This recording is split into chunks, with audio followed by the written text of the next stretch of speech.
Christmas is coming. Kids are already writing to Santa or writing their wish lists. Many parents are beating the holiday rush and doing their holiday shopping now. And many of those parents are asking, is it time to buy my kid a cell phone? Hey, everybody, and welcome to the Plugged In Show. I'm Paul Asay. That's an important and perhaps difficult question to answer. We know that someone's first cell phone is practically a rite of passage these days, one that kids often look forward to more than their driver's license. But we parents know that with great phones come great responsibilities, and sometimes great big problems as well. And speaking of great big problems, German theologian Dietrich Bonhoeffer was faced with one of his own during World War II. Man, what a segue. From choosing really phones. Dietrich Bonhoeffer had a phone. Speaking of great big problems, no, the problem is Adolf Hitler. Hitler, he was a great big problem.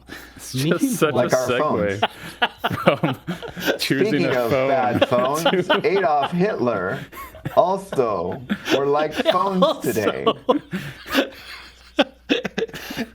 I got to finish this. All right, here we go. No, this is good. This is good. Keep going. Dietrich Bonhoeffer was a pacifist. He did not have a phone, but he believed in peace. He believed that it was important to love your enemies. But when he watched as Hitler overwhelmed his beloved homeland and make war on most of the world, he wondered if he should do something drastic. A new movie about the life of Dietrich Bonhoeffer is coming out next week. Our own Kennedy Unthank had a chance to see it, and he'll tell us all about Bonhoeffer, the man and the movie, a bit later on. But first, let's talk about cell phones and the great big problems that they can bring, and also the great big opportunities they can bring. And joining me today are Kennedy Unthank and Jonathan McKee, who authored the book Parenting Generation Screen. Welcome, guys. Hello. Hey, welcome. Well, thank you. I am glad to be here.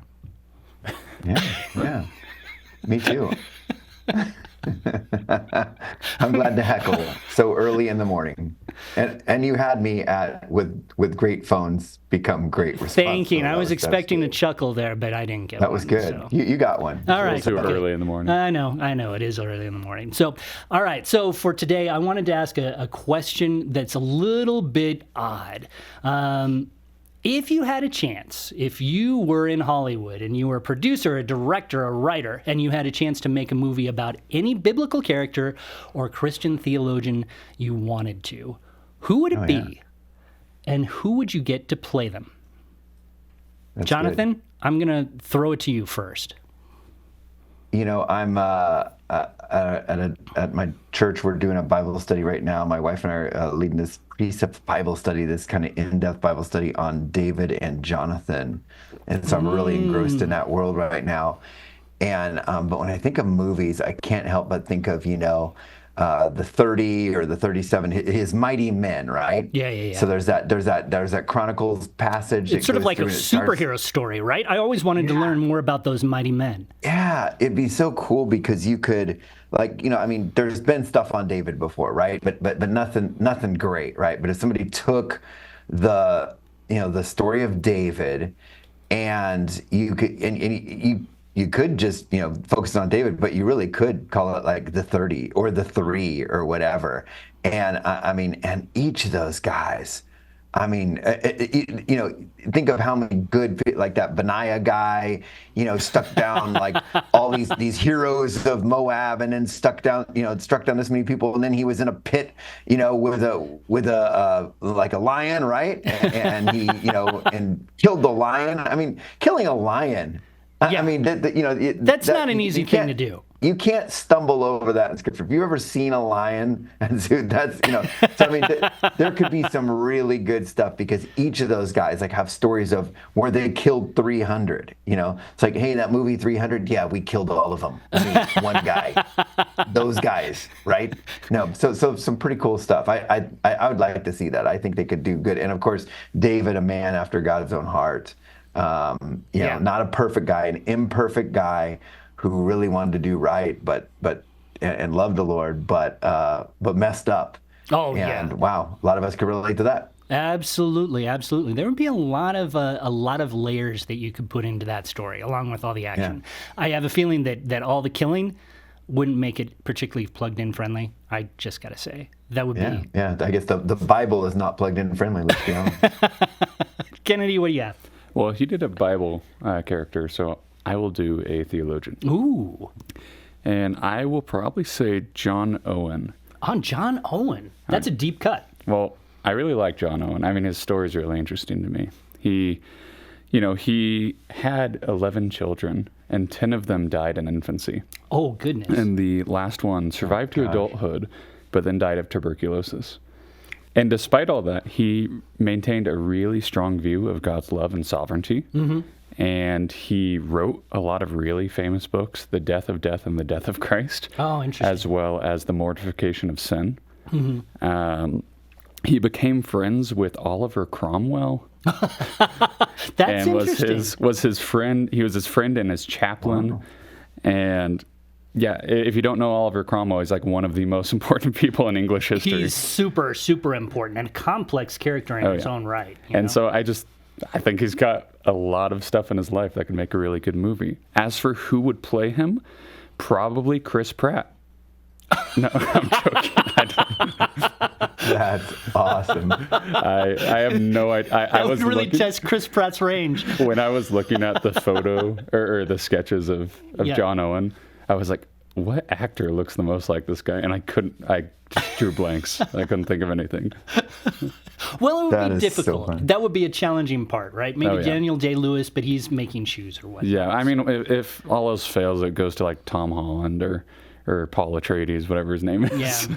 So, I like Tom Hollander's like innocence. That's good. I never said who would play David. Probably Austin Butler. See, I was just worried you were going to rattle through all the 30, all the mighty men. Yes, exactly. He's got his list of 30 actors. We just didn't have that kind of time. No, that's a good pick. That's a good pick. So it's interesting, actually, that you picked David, Jonathan, because I'm actually going to go one generation earlier. I think one of the best, I don't know why they even haven't made this movie yet, but I'd love to see a movie about Saul.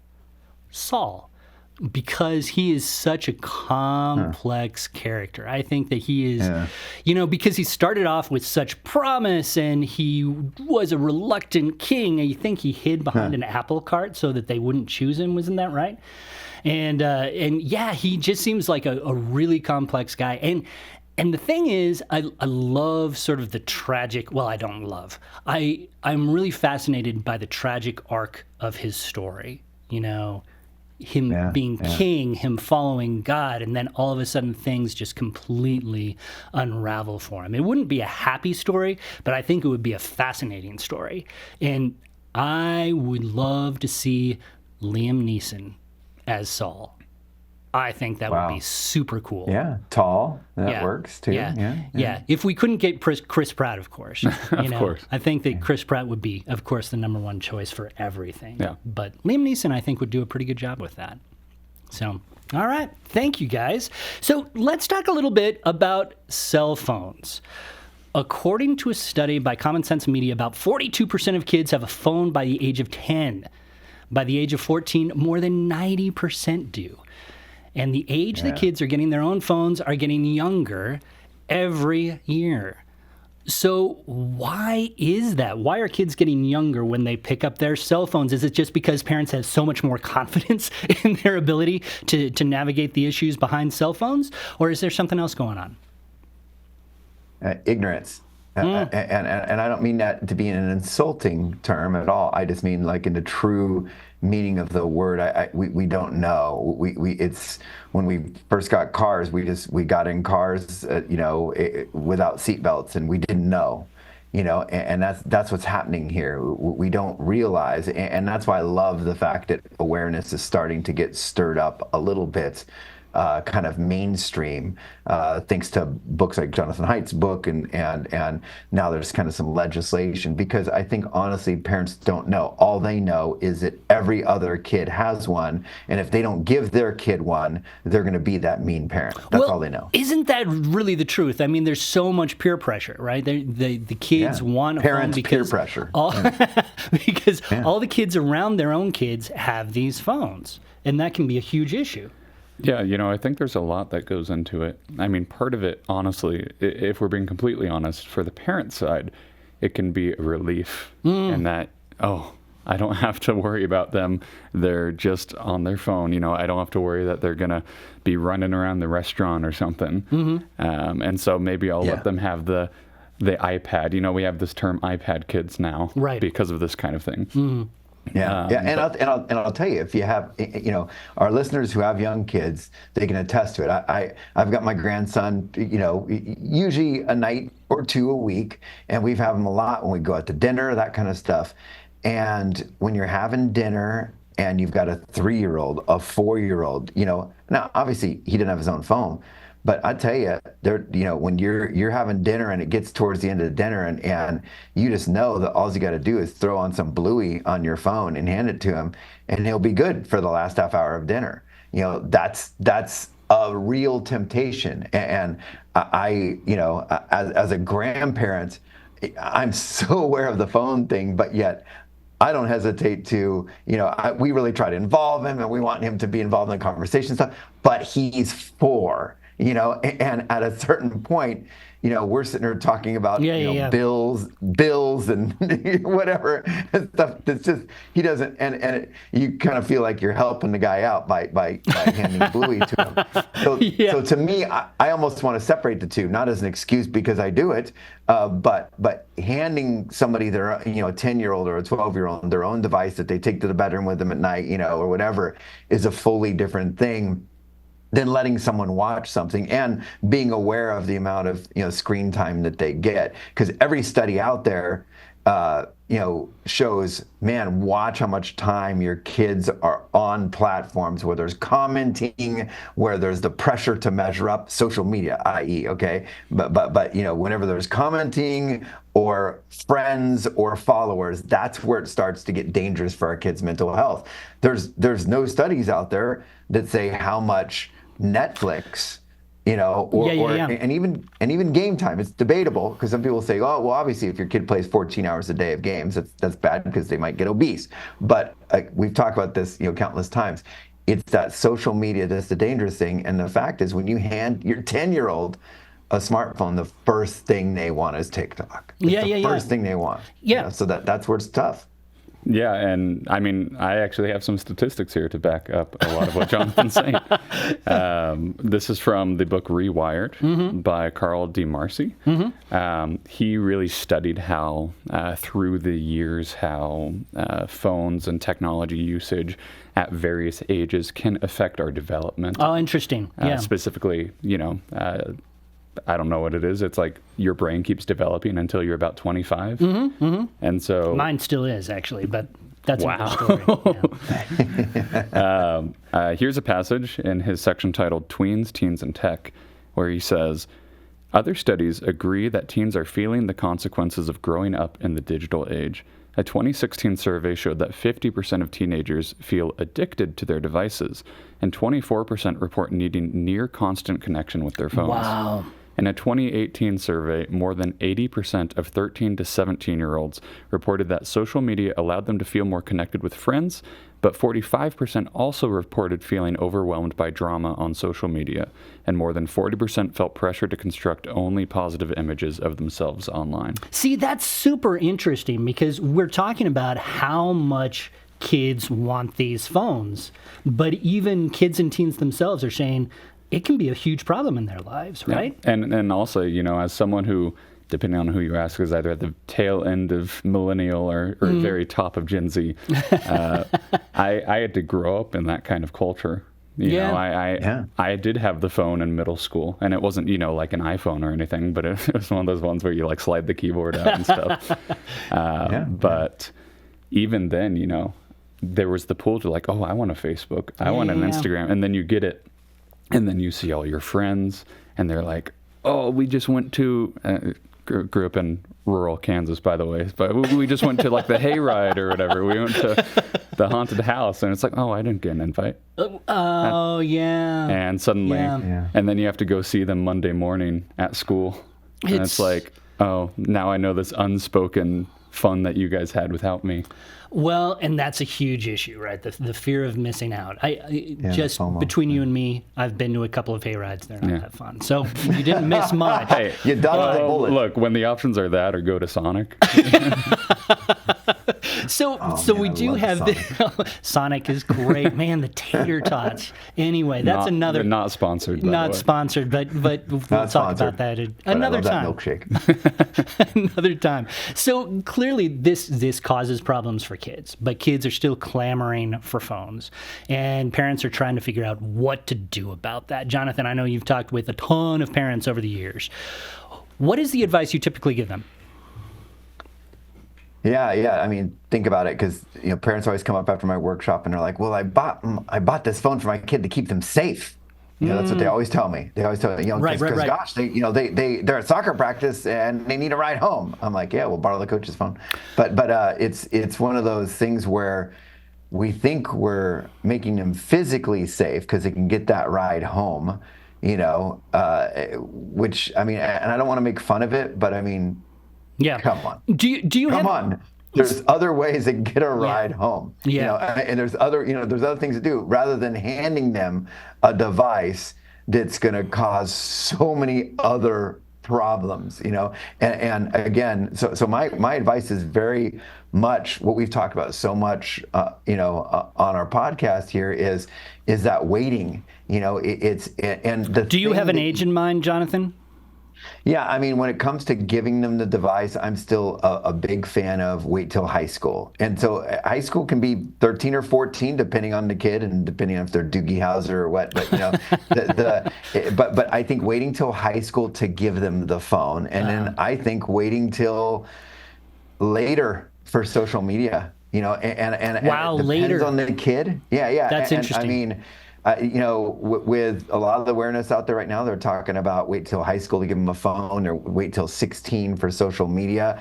I mean, one of the things I take parents through a lot is that I kind of, rather than telling parents, here's the magic age, I take them through studies, and I show them this one, thing where I thought it was just fascinating. TikTok kind of changed. TikTok often will receive pressure from legislation or from outcry of, what are you doing to kids? I mean, TikTok was once called a pedophile's playground because of how convenient they made it to where if you start clicking on certain, I like watching little girls dance. Well, all of a sudden that's all you'll get is watching little girls dance, So it became this thing where algorithms actually help people watch stuff they probably shouldn't be watching. Well, at the same point for young people, it's, hey, watch more. And they found themselves wasting so much time and it becoming addictive. So when that outcry happened, all of a sudden, some of the major dangers that people were crying about were highlighted. And so TikTok has made some changes over the years.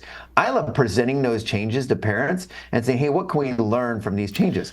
For example, TikTok used to allow kind of instant messaging, just kind of like, hey, you got TikTok, you can instant message. Well, they started raising those ages to where, okay, now you got to be 16, before it's not automatically turned on. You have to turn it on actually yourself, or we're actually not going to let anybody under this age, if they actually are truthful about their age, because that's the other thing. You could be 10 and say you're 16 and nobody's checking that. But they at least came up with these, hey, until you're 16 or 17, you can't start to get these messages or notifications. Yeah. You can't, IM each other. So I asked parents, why is it that TikTok would say that anybody under 16 shouldn't get an IM? Yeah, I just asked that question. No, it's a great question. It's a good question. Yeah. It makes parents start to think, maybe because under 16 can't handle that kind of pressure, can't handle that responsibility, and it starts the conversation. So they start thinking about, when can my kid all of a sudden start handling, I'm getting propositioned by other boys. so to speak. Sure. No, I totally understand that, and I support that, but I do want to circle back to something that you said, because I think that probably a lot of parents may be thinking this very same question. You talk about how parents give their kids to help them be safe. And, we've talked tons on this show about all the dangers that come with the cell phones. But I got to say that I was one of those parents who gave my daughter, when she was 11, a cell phone. And it was because one day, we were trying to pick her up from school, and she wasn't where we thought she was going to be. And we spent about a half an hour looking for her, trying to figure out where she was. And I got to tell you, Jonathan, it was one of the most terrifying half hours of my life. As it turns out, either she didn't tell us that there was like an after-school event going on, or we just forgot about it. But that weekend, we got her a phone so that would not happen again. Tell me a little bit about, because again, I don't want to at all discount the dangers you're talking about, because those are real concerns, and probably those concerns may outweigh those dangers of not being able to connect with your kids. But for parents who have had the same experience I have, what would you tell them? I would say get a dumb phone. Yeah. Yeah. Now, just like a flip phone. Can you define what a dumb phone is for people who don't know? Not a smartphone, not social media, just an actual phone. And there's some decent ones out there, and we don't want to start plugging what they are, but literally you could Google, phone that's not a smartphone, and you'll find articles on here's the best dumb phones out there that, and some of them actually look like, kind of smartphones, and they're pretty cool, and you can kind of control what gets on there, and it's a phone, so that they can literally call, and text even, and sure, there's got to be conversations about texting as well, but not having that social media is huge. Now, if you, here's another thing, parents come up to me all the time, and after one of my workshops, they'll say, Jonathan, I already got my kid a phone. What do I do now? My next question is always, well, how old's your kid? And if they say 10, then I say, okay, well, don't take that phone away, because you gave that kid a phone. Taking it away would be like taking your kids to Disneyland, getting 20 minutes into the gate and being like, nope, we're out of here. Space Mountain for you. Yeah, it's gonna scar them for life, and they're gonna hate you forever. Now, and we're not doing this for likeness, but here's what I always tell them. I say, lobotomize that phone. And what you can do is, I said, if you don't know how, look around the room and find some guy, with glasses and a pocket protector, and ask him, and he'll gladly tell you how. And literally, you shut everything off on that phone, the ability to download apps and everything, except for like whatever you want, which is, and you can literally say, okay, you can, call and text or whatever. You can shut off internet if you want. And you can do that with an iPhone. You can lobotomize it, and literally, now they've got friends that can unlobotomize it with factory resets and stuff. So I mean, kids are smart. It's an ongoing conversation. This is the one thing we haven't talked about here is, right now we're really focusing on the rules part. The huge part is the relationship part of this. The more we talk with our kids about this and stuff, those conversations are going to equip them for the why behind a lot of this stuff. We need to have that connection before any correction. Yeah. It's a huge part of this. But yeah, absolutely. If your kids you could give them a lobotomized smartphone, which literally can only phone and text, or you can do that with an existing smartphone, or just buy them a dumb phone. Yeah. Yeah, and what's interesting is that a lot of people at kind of the forefront of my generation and the end of millennials, they're switching, they're personally lobotomizing their phones. Oh, that's interesting. There are higher rates of Gen Zers, I guess that's what you say, who are intentionally going to the store looking for flip phones rather than smartphones. That's fascinating. Because they recognize the temptation, the danger, the effect that a lot of the social media and apps have had on them, and they recognize, this is either distracting me from my job or my family, or it has just had a bad effect on me in the past, and I kind of want to not be on Facebook or something anymore. And so what's interesting is that you see a lot of people, like Jonathan had mentioned earlier in the podcast, that a lot of people are starting to recognize and wake up to some of the dangers. And they're taking it personally onto themselves. And I've even been to the T-Mobile store, and they're offering flip phones again. Man, that's amazing. And other news, you also see other articles online. Like I showed you the one yesterday about Australia. Australia is doing something with their video games where they've said if you are going to have something addictive like loot boxes in your video games, your game has to be rated M.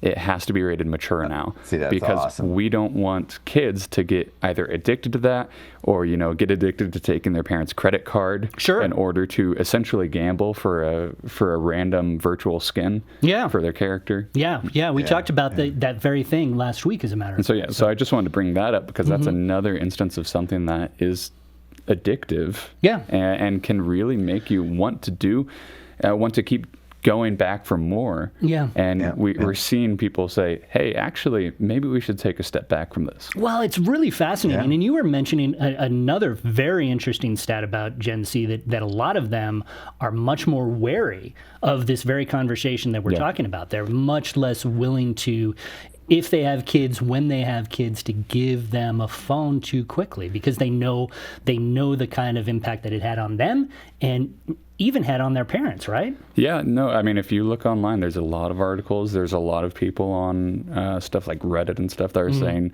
when I have kids, I think I'm going to wait until I give them a phone, because I grew up with a phone and I know how it affected me. And I really don't want them to have to go through that. Yeah, there are some benefits, like we had talked about. You can call your parents, and I think there's definitely something to be said about those kind of flip phones that don't really allow you to access the internet and all that. Right. But there's an increasing amount of people, of the younger generations, who are saying, yeah, I don't know if that was the best thing for me. Yeah. And I don't know if it'd be the best thing for my kid. Yeah. Especially as, things get more and more connected. It gets easier and easier to access all these things. Yeah. And you're looking at like Gen Z and upcoming Gen Alpha, and they're starting to say, I don't know if we want to be more connected. Yeah, interesting. And it's interesting because, as earlier you were searching, Paul, you were like, what age? And, and it's interesting because as Kennedy talks, and I love what you're saying, Kennedy, there are people that are starting to think about it, but it is interesting if you've been on a middle school campus versus a high school campus. It's kind of a completely different feel. Middle school, there's so much more pressure. You're pre-human when you're in middle school, right? You're kind of growing. I love looking at a middle school dance. You see, like a 4-foot guy standing next to a 6-foot girl. It's like everybody's growing at different rates. Some have gone through puberty, some haven't. They're all so worried about what others think and stuff. By high school, people are kind of a little more set and a little more who cares. I'm not saying there's not peer pressure in high school. There's total peer pressure, but I'm just saying it's a different. If you're on campuses, which I've spent a lot of time on campuses, it's a different feel. I love that a lot of the recommendations out there now are wait till high school for phones, because honestly, middle school kids are not ready for this. They're not ready for the pressure. In the same and they're way, the ones who really want it sounds like, right? They Those do. Middle and in the same way, our own Adam Holst shared the story about one of his kids and the pressure that his kid faced when, Adam got a flip phone. Because it was like, oh my gosh, you're such a dork because you have a flip phone. It's almost better to not give them a phone at all than give them a phone that kind of was like, hey, look, and it was, you might as well get your kid a bonnet, get your daughter a bonnet and make her wear that at school than to hand them a flip phone. So these are the things where we need to have relationships with our kids and be talking with them and be listening to them and be empathizing with what they're feeling, not so we can soften up and be like, oh, I'm sorry, 12-year-old, here's a smartphone and here's the password so you can download TikTok.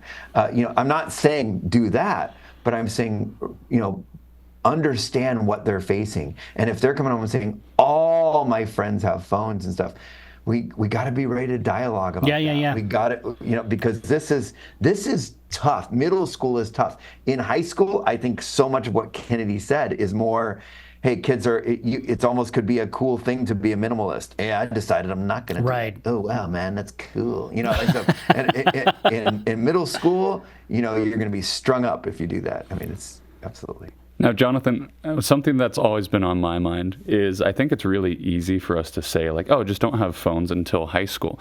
But when we get to that point when, we're sitting with our kid in the Applebee's and man, they're just being so distracting, and maybe we just give them the phone. Maybe we just, we just throw it off on them.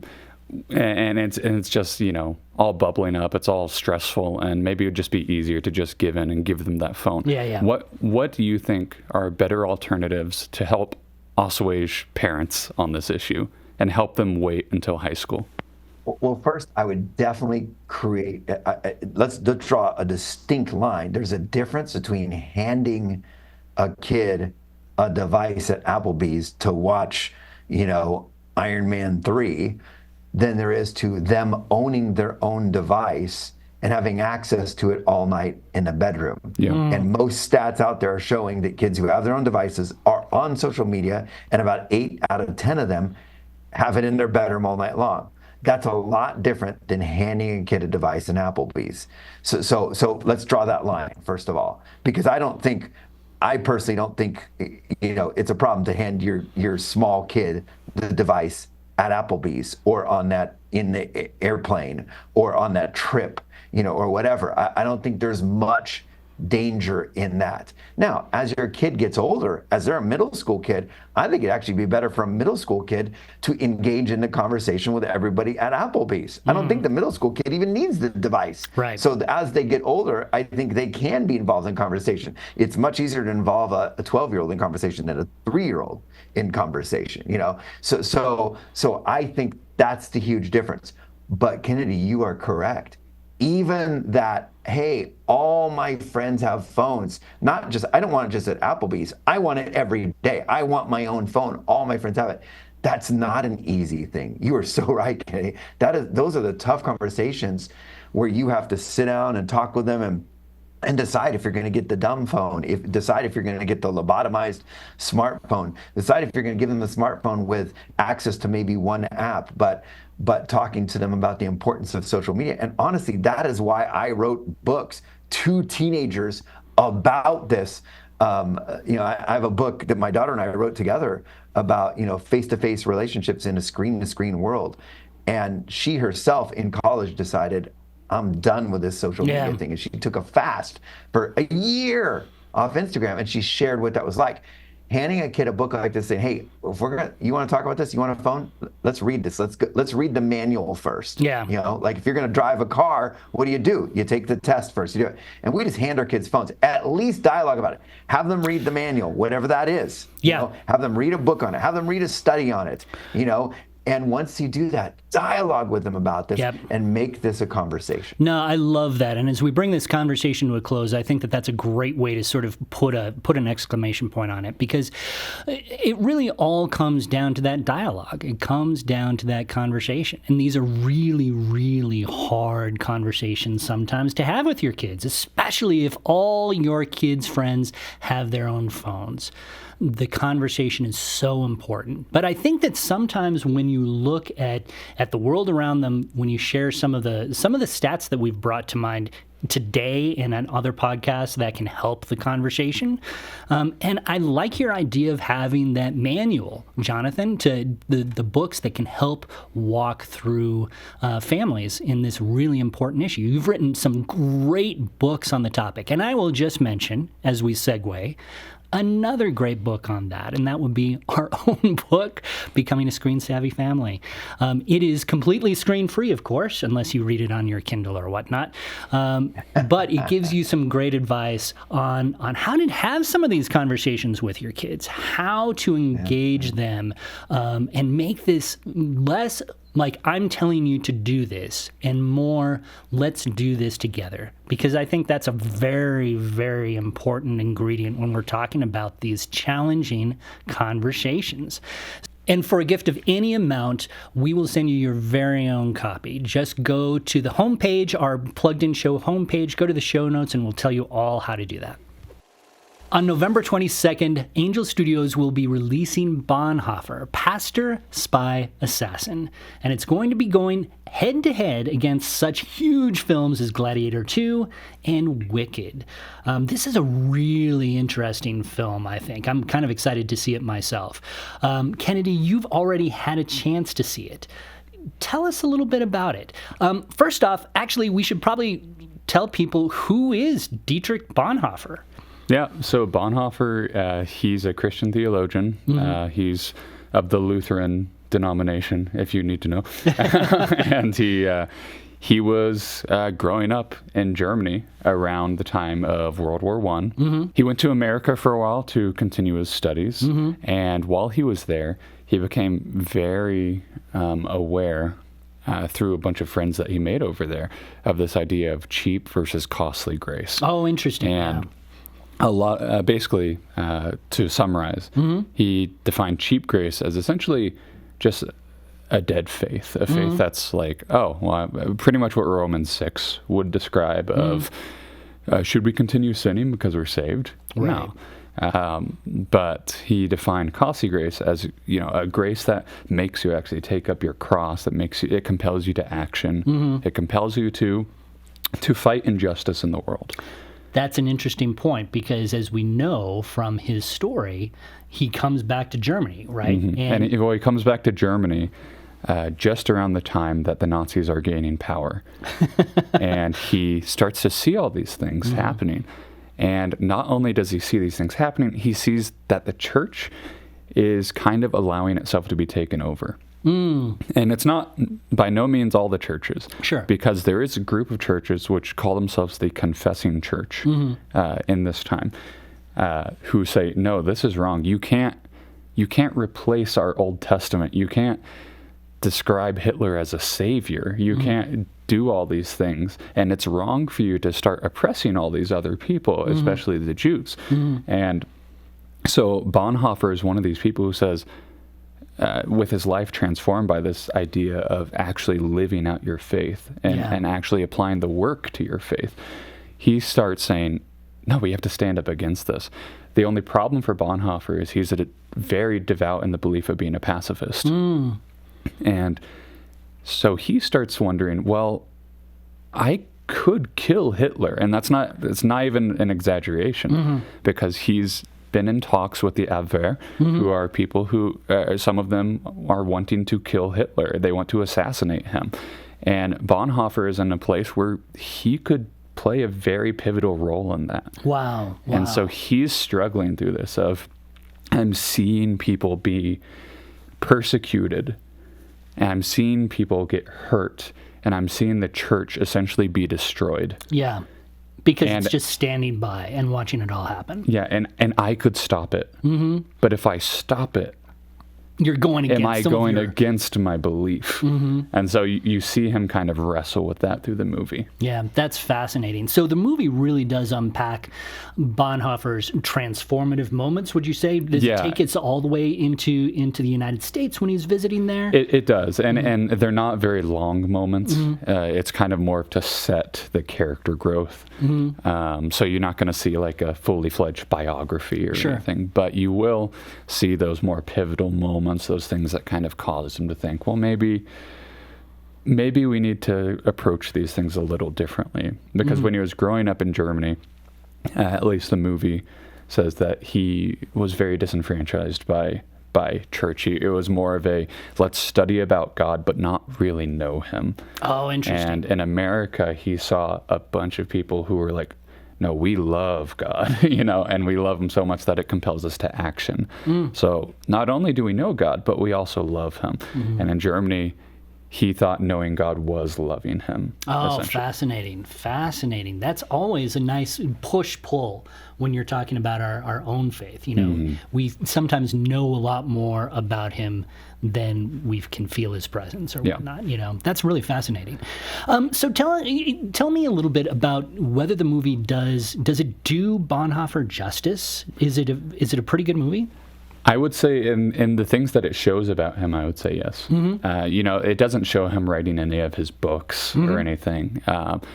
He's known for quite a few books, and we don't see him do pretty much any of those. He writes a few kind of journal entries, but other than that, you don't see much. And you don't really hear much about his specific theology other than that kind of cheap versus costly grace idea.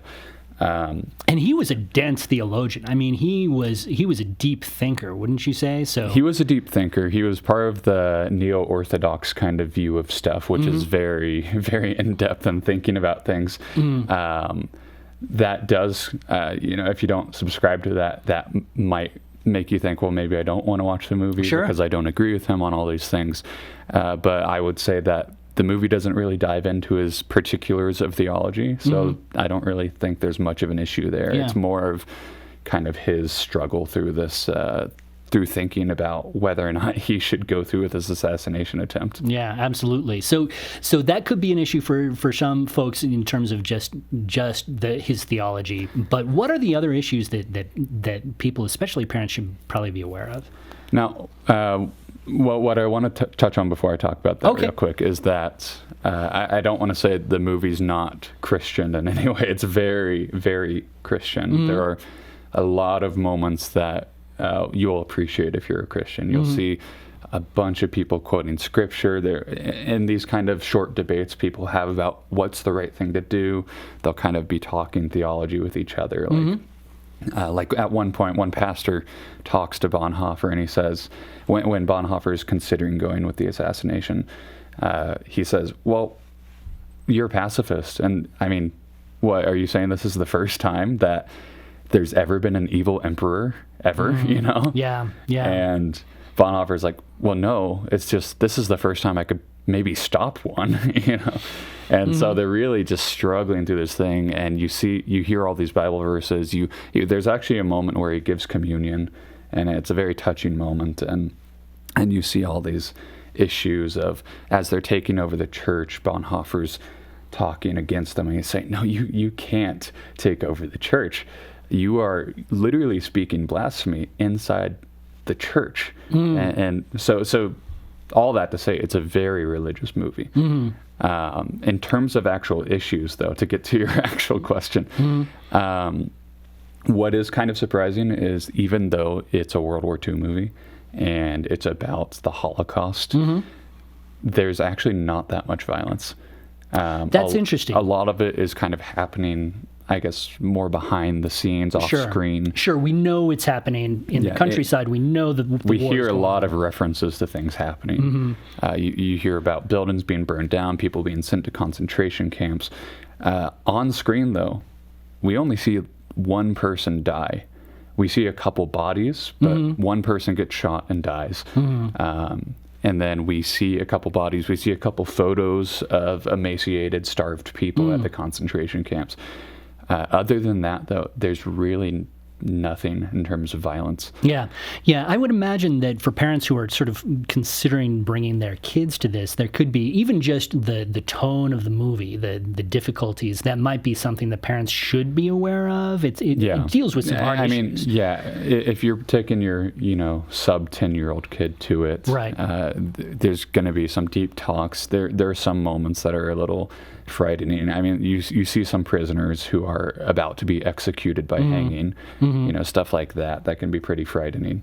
But in terms of other issues, I mean, there's a couple, like someone uses like the D word and the H word, but other than that, there's really not that much here. It's more of a very spiritual look. Interesting. At everything. So as we talk about that spirituality, I would imagine that this is also for adults who go, or even parents who take their kids, their older kids to. Yeah. There's a lot of room for discussion after watching this, would you say? I mean, is this a movie that can challenge your own faith a little bit, make you think about your own faith a little bit more deeply? I definitely think so. I think, I would say even if you come away from the movie and you don't necessarily agree with Bonhoeffer, like for myself, I also struggle with that idea of, well, what's the right thing? Should I kill this person? Yeah. Or am I called to be pacifistic? Put your sword away. These kind of ideas that you struggle with as a Christian. And whether or not you agree with everything Bonhoeffer ends up doing or saying or believing, I think it has so much Christianity in it that even if you agree or not, you can have really deep conversations about, even if it's just about why you agree or disagree. Right. But you can also just have those really deep conversations about, justice and love and how those kind of coincide and also make us have to really wrestle with things sometimes. Yeah, it's really interesting. It just seems like Bonhoeffer's story is just about a hard decision, and either way, there's a real difficulty about that decision, right? Mm-hmm. So, thank you so much, Kennedy. Of course. All right, now it is time for our game, and Jonathan, this is a brand new game for you. I'm so excited to be engaging with this game with you because I'll be honest with you, I'm undefeated in this, and I'm looking forward to winning another one. So this is a brainstorm of our own Kennedy Unthank. We had a lot of fun the first time. We've got a few more twists to go through. So tell us about Pop Culture Rumble. Yeah, so in this game, what's going to happen is both of you will be assigned a character, a famous character from a movie, TV show, or video game. Once you both verify that you know who the character is, then I will draw from another cup. And in that cup, it will give me a challenge that your characters have to compete in. Now, these challenges can be physical, mental, even emotional. So all it is actually just making sure you can describe why your character's specific powers or abilities would be able to trump the other character's player. So it can be a little bit tricky because Adam and I last time, we got a couple of characters that we knew very little about. So it made for a long and somewhat entertaining game. Yeah, so I will draw this out. You guys will have 30 seconds each to describe how your character overcomes that obstacle better than the other character. You don't have to overcome it well, just better. Now, something to note is anything that you do not personally mention, even if I know it about the character, I will not consider it in who I determine to be the winner. That's right. Kennedy's going to be judging. So, Paul, all right, here how we about go. You take one? I will take one. And read it aloud for us. Here we go. Oh, my goodness. Peter Venkman from Ghostbusters. He's the guy with the glasses, right? That's Bill Murray's character. Oh, okay. Okay, I've got it. I'm good. All right, and then we have Jonathan's. You're right. I love it. Oh, another Peter. Peter Pan. How